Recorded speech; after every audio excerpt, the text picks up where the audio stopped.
جب عمر بڑھتی چلی جاتی ہے تو بچپنا لوٹنا شروع ہو جاتا ہے. وَمَن نُعَمِّرْهُ نُنَكِّسُهُ فِي الْخَلْقِ، سورہ یاسین میں ارشاد فرمایا جب ہم کو لمبی عمر دیتے ہیں کسی کو تو اس کو بچپن کی طرح پھر پلٹا دیتے ہیں. دانت گر گئے، سخت اور ٹھوس غذا بچوں کی طرح اب پھر وہ نہیں لے سکتا، زبان میں لکنت پیدا ہو گئی، یاداشت کھونے لگی اور ہاتھوں پہ راشا طاری ہو گیا، اب کوئی لقمہ اٹھا کے منہ میں ڈالے گا. وہ ساری بچپنے کی چیزیں لوٹنے لگی. اسی طرح سکل سماعت کا مسئلہ بھی آ گیا اور پھر چلنے پھرنے سے بھی قاصر ہے. بول و براز چارپائی پہ ہے جس طرح بچپن میں ہوتا ہے، تھوڑا سا چلے بھی تو چارپائی کو پکڑ کے تھام کے چلتا ہے، ٹھوس غذائیں نہیں کھا پاتا، اعضاء اس کے کمزور ہوتے ہیں، مدمحل ہوتے ہیں. وہی حالت دوبارہ بوڑھے بزرگ کی ہو گئی، بوڑھی ماں کی ہو گئی، بوڑھے باپ کی ہو گئی.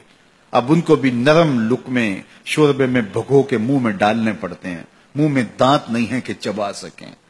اللہ اکبر، بار بار ایک چیز کا مطالبہ کرتے ہیں، طبیعت میں چڑچڑا پن پیدا ہو جاتا ہے، بچپنے والی ضد پلٹ آتی اور بولو براز بھی چارپائی پہ.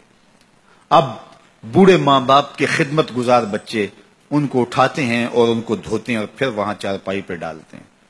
لیکن اس تعفن سے، اس بدبو سے جو بول و براز کی وجہ سے پیدا ہوئی، اپنی ناک پہ کپڑا رکھ لیتے ہیں. تو بوڑھے ماں باپ حساسیت کی وجہ سے یہ سوچتے ہیں کہ میری اولاد اب مجھ سے نفرت کر رہی ہے.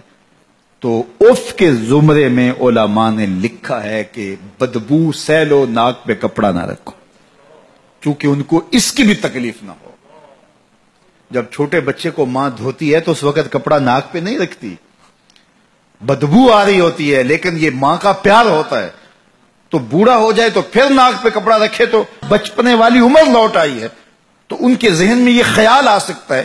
تو تعفیف کے زمرے میں لکھا گیا کہ ناک پہ کپڑا بھی نہ رکھے، بدبو سہ لے، تکلیف گوارا کر لے، لیکن ان کو اس کا احساس بھی نہ ہونے دے.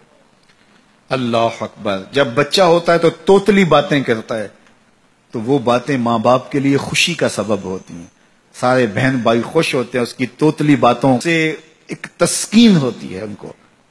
لیکن بوڑھا جب توتلی باتیں کرنے لگے، لہجہ ٹوٹا ہو جائے تو بعض کا بچے ہنستے ہیں.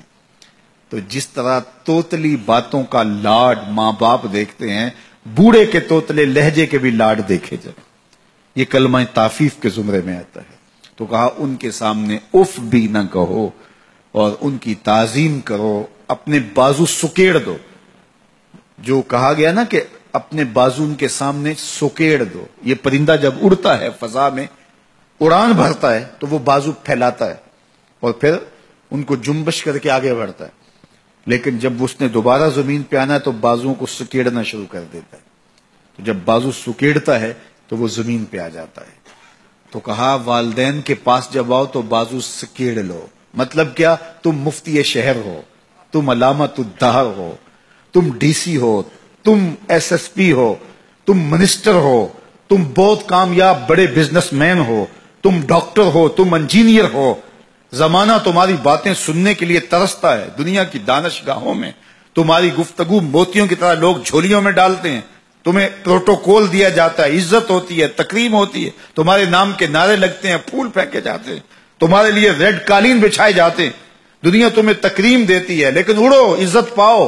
لیکن جب ماں کی گود میں آؤ پھر پر سمیٹ لو. اب ڈاکٹر بن کے نہ آنا، اب بزنس مین بن کے نہ آنا، اب مفتی شہر بن کے نہ آنا، اب علامت الدہر اور فہامت الزمان بن کے نہ آنا، اب بیٹا بن کے ماں کے قدموں میں آگے بیٹھنا. تو یہاں آؤ تو بازو سکیڑ کے آؤ اور باہر جاؤ تو بازو پھیلا لو. تو کہا ان کے سامنے اپنی بڑائی ظاہر نہ کرنا، بلکہ ان کے سامنے طفل مکتب بن جانا، طفل شیرخوار بن جانا، چھوٹے سے بچے بن جانا، ان کے لاڈ دیکھنا، ان کی چھوٹی چھوٹی باتوں پر جو ہے وہ باتیں کرنا. اللہ اکبر. یہ نہ سوچنا میں اتنا بڑا ڈاکٹر ہوں اور میں اس عنوان سے کتنے بڑے جو ہے وہ ضخیم اور علمی اور نکتہ رس دروس دیتا ہوں اور ان کے ٹوٹے ٹوٹے لہجوں پہ بات کرتا ہوں. یہی تو حسن ہے، یہی تو تمہارا جمال ہے. اس سے تمہارے والدین کو خوشی ہوتی ہے. ان کی عزت کرو، ان کی تکریم بجا لاؤ اور ان کی ضروریات کا خیال رکھو.